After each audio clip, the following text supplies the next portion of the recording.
Ni kipindi cha mateso mimi nilipitia,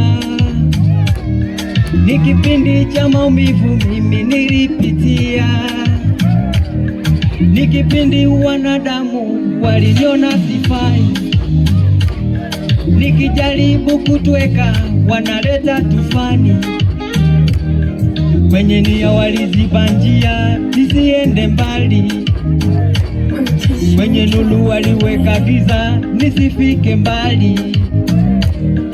Kumbe yupo mfungu wa njia, aliniona mimi navyolia, alitambua ninayopitia na lengo langu kufikia nia.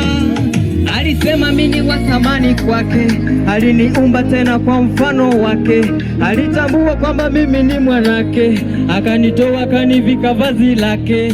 Waliniona sio kitu wanadamu, lakini Yesu ukanikumbatia.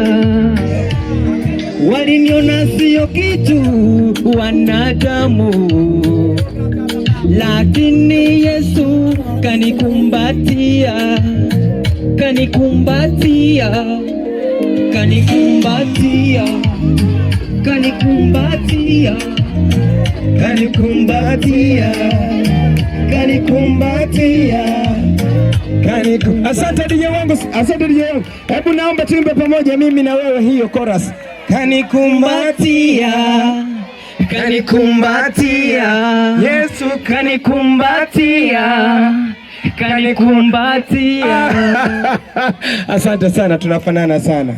Baadaye tutambulishane.